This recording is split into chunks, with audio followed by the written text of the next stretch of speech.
안녕하세요. 정보통신 컨설턴트 정상민입니다. 여러분과 함께 정보통신 지식 공유하며 저는 행복하고 여러분은 유익한 시간 가지시면 좋겠습니다. 이번 시간에는 셋탑박스에 대해 알아볼 텐데요.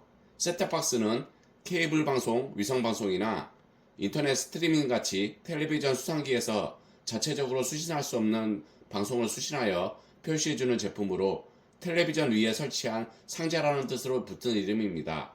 얇은 TV를 쓰는 지금은 그럴 수 없겠지만 셋 바텀 박스, 채널 확장기, 역 모듈레이터로도 불립니다. 셋탑박스의 역사는 KT 스카이라이프가 위성방송을 시작하면서 한국 내에서 본격적으로 셋탑박스 보급이 시작되었습니다. 물론 실판매는 그 전부터 있었습니다. 당시에는 위성 수신기로서 단방향 STB였고 POD와 스마트카드를 사용하여 가입자를 구분하였습니다. 케이블 방송 역시 윤호 채널 사업을 하면서 셋탑박스를 가정에 보급하기 시작했습니다. 이후 국내 환경 특성상 발전이 거의 없던 셋탑박스는 디지털 전환을 기점으로 달라졌습니다. 해외에서는 방송사업자가 셋탑박스를 지원하지 않고 컴퓨터와 같은 가전기기처럼 고객이 원하는 모델을 사는 반면 국내는 상품과 입시 당연히 따라오는 존재로 여기기 때문에 최소한의 단가로 제작합니다. 나라마다 사업자마다 다릅니다. 디지털 전환 후에 SD 화질에서 HD 화질로 변경되면서 방송에 필요한 대역폭이 늘어나게 됐습니다. 따라서 수신 및 디코딩에 필요한 스펙이 높아지고 양방향 통신이 가능하게 됐습니다. 이에 따라 각 서비스 제공사는 부가 서비스를 통한 수익 개선을 추구했습니다.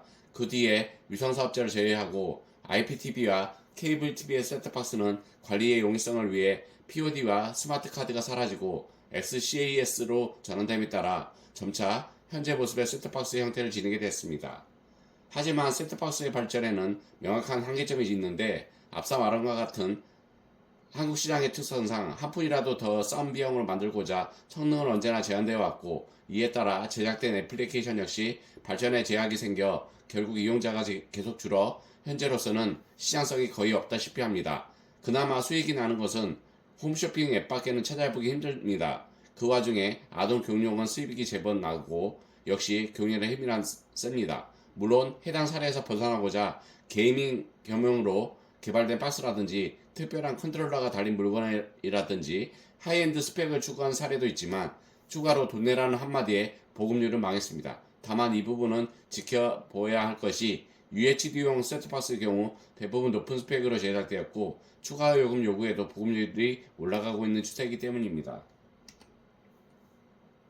셋탑박스의 기능은 케이블 방송, IPTV, 위성 방송 등의 신호를 받아 TV로 송출하는 기능이 주가 됩니다. 다만 명칭부터 셋탑박스의 종말을 구하는 OTT 시대가 되면서 유튜브 등 미디어 재생기의 역할도 커지고 있습니다. 2010년대 후반부터는 각 셋탑박스의 넷플릭스 재생 여부가 시청자의 선택 요소 중 높은 순위를 차지할 정도입니다. 셋탑박스의 전면에 제수와 공통적으로 생뚱맞게도 USB 2.0 포트가 하나씩 있는 걸 볼 수 있는데 이것은 서비스 및 펌웨어 업데이트 용도로 사용되나 여기에 음악, 영화 같은 미디어 파일을 담은 USB 메모리나 외장 하드를 연결하면 셋탑박스 내에 자체 프로그램을 재생이 가능합니다. 하지만 셋탑박스 자체의 성능이 좋지 않기 때문에 끊기는 현상이 있을 수 있습니다. 집에 인터넷은 없는데 셋탑박스는 설치되어 있다면 영화 감상 등의 미디어 플레이어로 임시적으로 쓸 수 있습니다. 시골 깡촌이나 읍내의 와이파이도 안되는 싸구려 여관에서 써먹기엔 상당히 유용합니다. 이어서 보시는 화면은 셋탑박스의 화면 비율을 나타내고 있는데요.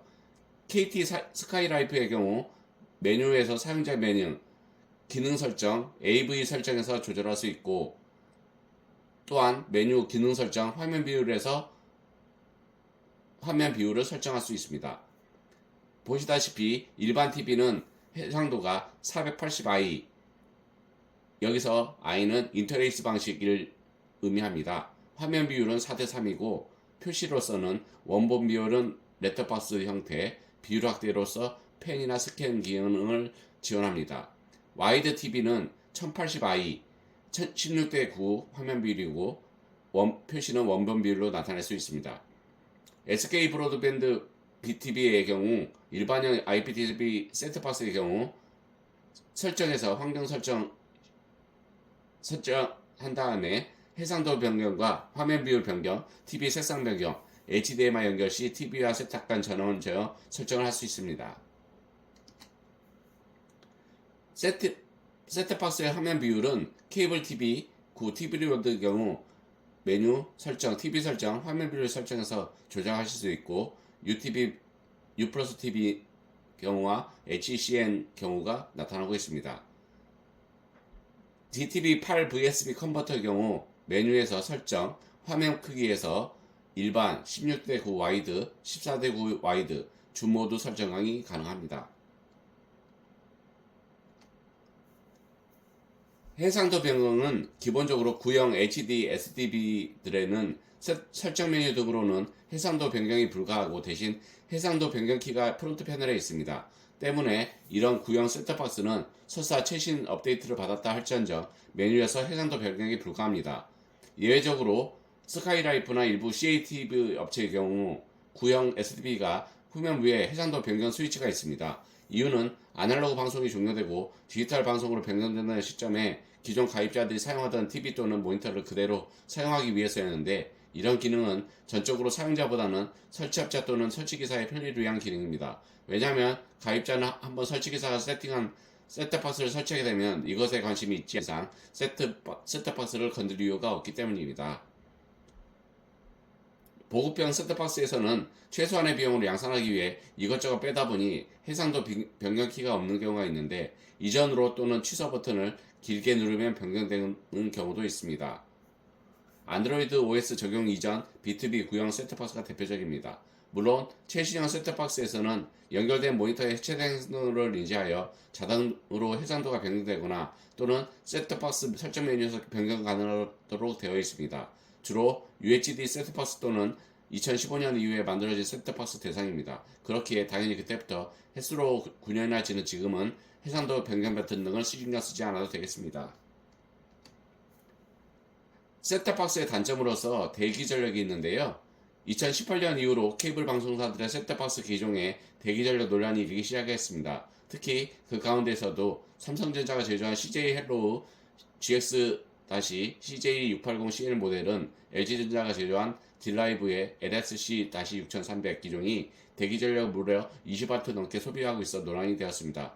해당 제조사들은 해당 모델을 마지막으로 STV 시장에서 철수한 뒤 후속 조치를 거부하고 있어 업계에선 목태 소리가 나왔습니다.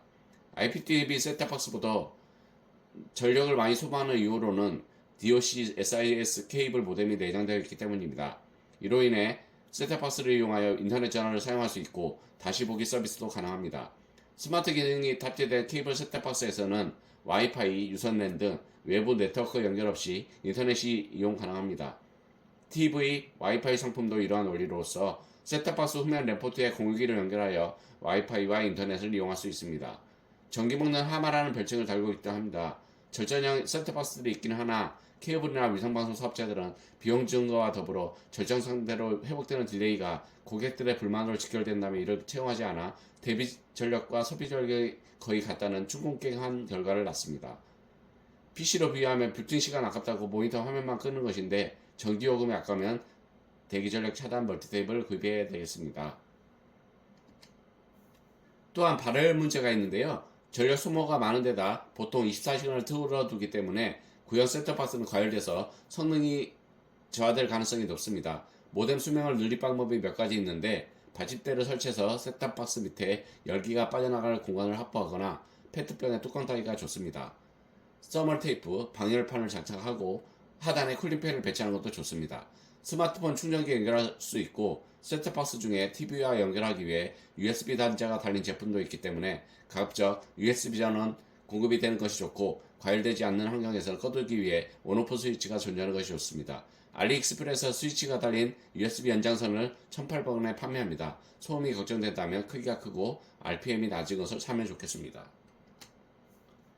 공시천 장비란 무엇인가? MATV, 마스터 안테나 텔레비전이라고 불리는데 아파트나 빌라 같은 공동주택과 병원과 숙박시설 등에서 공동으로 사용하는 지상파 텔레비전 수신을 위한 장비입니다. 간단한 공시천 장비의 예로는 옥상에 설치된 마스터 안테나로 지상파 신호를 수신하고 군의 증폭기와 분배기, 댁내까지 연결된 선로를 통해 벽면에 TV 유니트로 공급하고 유니트에 수상기를 연결하여 방송을 시청할 수 있습니다. 공시천 장비에 RF 컴바이너가 있어 케이블 방송이나 위성 방송 신호를 추가로 합성하여 공청 장비의 선로를 통해 케이블 방송이나 위성 방송을 볼 수 있게 하기도 합니다. 아예 유료 방송 업체와 계약을 맺어 공청 장비 등을 제공받기도 합니다. 위성 방송을 수신한다면 무궁화 위성을 쏴주기도 합니다.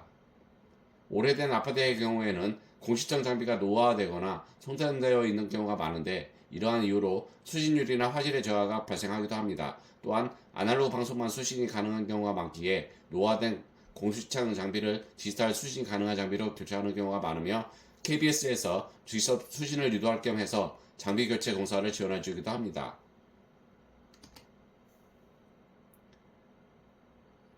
MATV의 민원 사례가 나타나고 있는데요. 유료 방송사가 공시청 장비나 군의 단자함 등의 케이블을 절단하거나 분리하는 등으로 지상파 직접 수신을 차단하여 민원이 발생하고 합니다. LG 헬로비전에서 이 짓을 자주 한다는 서술이 있습니다. 특히 홍성군에 있는 아파트 대부분이 이 짓을 당해 LG 헬로비전과 스카이라이프, IPTV에 어쩔 수 없이 가입하는 경우가 늘었습니다. 이는 유료 방송 차직의 잘못도 있지만 건물에서 중요한 시설 중 하나인 공시청 장비와 단자함에 별다른 조건 없이도 접근을 할 수 있게 한 건물 관리 주체의 잘못도 있습니다. 2012년에 아날로그 TV 방송이 전면 종료되었지만 일부 아파트 단지의 경우 디지털 신호를 아날로그 신호로 변환하는 공청 장비를 갖추고 있어서 해당 단지에서는 여전히 아날로그 채널로 TV 시청이 가능합니다. 공시청 장비로 디지털 방송을 변환해 송출하는 경우 화면 비율에 맞게 설정해야 하지만 관련 교육의 미비로 그런 거 없습니다.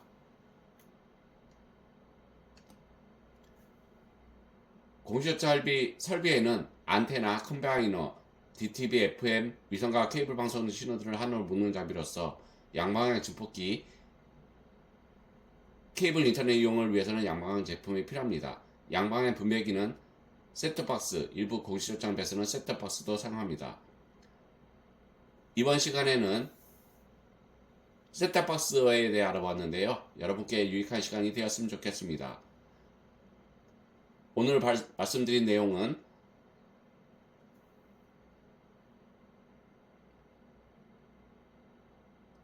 감사합니다. 즐거운 시간 보내세요.